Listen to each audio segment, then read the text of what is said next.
Isa po sa mga dahilan ng mga pagbaha ay ang pagdami ng basura. Kaya naman puspusan ang pagsisikap ng pamahalaan na gawing kapaki-pakinabang ang mga basura sa pamamagitan niya ng Waste to Energy Project.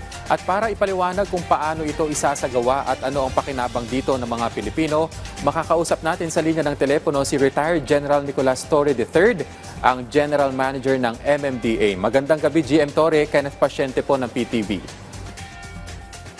Magandang gabi, sir. Magandang gabi sa inyo mga tagapakinig.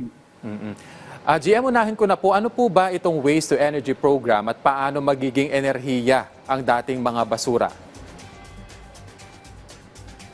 Well, ang pinakasimpleng explanation niya, hindi lahat ng basura ay pwedeng i-recycle. After ng segregation, meron tayong tinatawag na residual waste.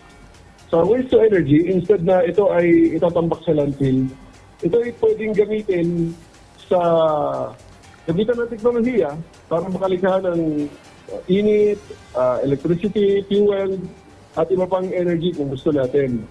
Tapos, ang gusto natin i-emphasize sa WTE, may ang sequence talaga dyan, segregation muna, recover, recycle, kung ano ang pwedeng magawa. And then, pag anong maiwan na residual waste, yan ang gagamitin natin sa WTE. Hindi pwedeng WTE standalone. GM, sa ngayon ba, nasa anong stage na po ang proyektong ito? Nasimulan na po ba? May target date ba ng aktual na implementasyon? Marami kasing consideration sa ngayon ang WTE dahil unang-una, may mga teknolohiya na nangailangan ng incineration. So kailangan may pagbabago muna sa batas bago ito ay magawa natin sapagkat kailangan compliance sa batas. Meron namang iba na WTE, may iba namang teknolohiyang ginagamit, may pyrolysis, may kung ano-ano. At ito ay lahat ay pinag-aaralan kung alin ang maaaring gamitin na compliant sa ating batas. GM, gaano karaming basura ang kailangang maproseso araw-araw para maging epektibo po at sustainable itong proyekto?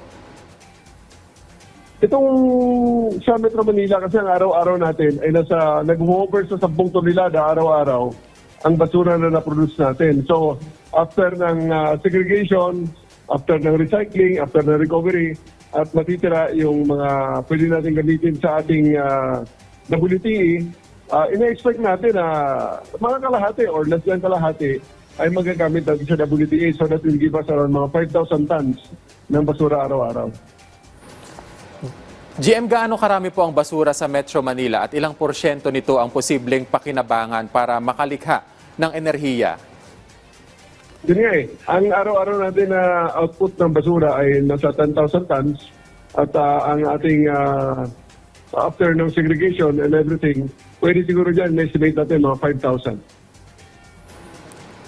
Oo, GM, paano niya naman po masisiguro na walang magiging epekto itong proyekto na to sa kapaligiran? Halimbawa na lamang po yung pollution o yung toxic emissions. Well, ang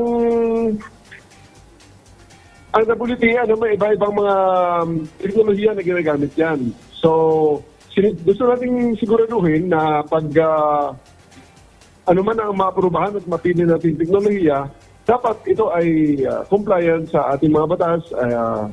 May compliance din sa regulatory requirements ng iba-ibang ahensya na may mga oversight functions and power sa usaping ito. So, ang sa atin lang, agnostic tayo sa teknolohiya pero ang gusto natin ay siguraduhin na compliant kung ano man ang gagamitin natin. GM, kung magiging matagumpay ang Waste to Energy Project, ano ang magiging pinakamalaking pagbabago na mararamdaman lalo na po ng mga residente sa Metro Manila? Well, una, ang WTE ay hindi ito energy program ha. Ito ay responsible waste disposal. Gusto natin i-emphasize yan. Ang energy na napuproduce sa WTE ay bonus na lang ho yan. Ang una talaga nating purpose yan is responsible waste disposal. So, yun, kung magawa natin ang WTE, ay ina-expect natin na pag naging matagumpay ang WTE bilang isa sa mga components ng ating waste management dito sa Metro Manila, ay mas mapagana natin, mas mapaganda ang ating disposal ng basura and may bonus pang energy whether it is a form of heat or electricity. GM, ano na lamang po ang inyong mensahe o panawagan sa publiko? Gusto nating ipaalala sa ating mga kababayan na ang gobyerno ay may responsibilidad na gumawa ng mga sistema, pero may responsibilidad din ang bawat mamamayan na huwag maging part ng problema at magkos ay tumulong para sa solusyon na conceptualize ng gobyerno ng ginagawa ang mga systems. Ibig sabihin, sana ay mga pasuportahan ito sa magitan ng pagsunod sa mga alituntunin gaya ng waste segregation sa household level pa lang at ang iba pang mga alituntunin gaya ng tamang waste disposal at pagsunod sa mga schedule.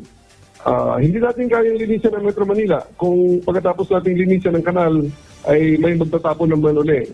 Hindi naman natin kayang mag-engineer ng pumping station na may assumption na tatanggap ito ng supa, ng refrigerator, ng kahoy at ulit nila ng basura. So, we want that sana maintindihan natin mga kababayan, kailangan ang suporta ng publiko para magtagumpay ang mga programa na ginagawa ng gobyerno. With that, maraming salamat po MMDA General Manager Nicolas Torre III.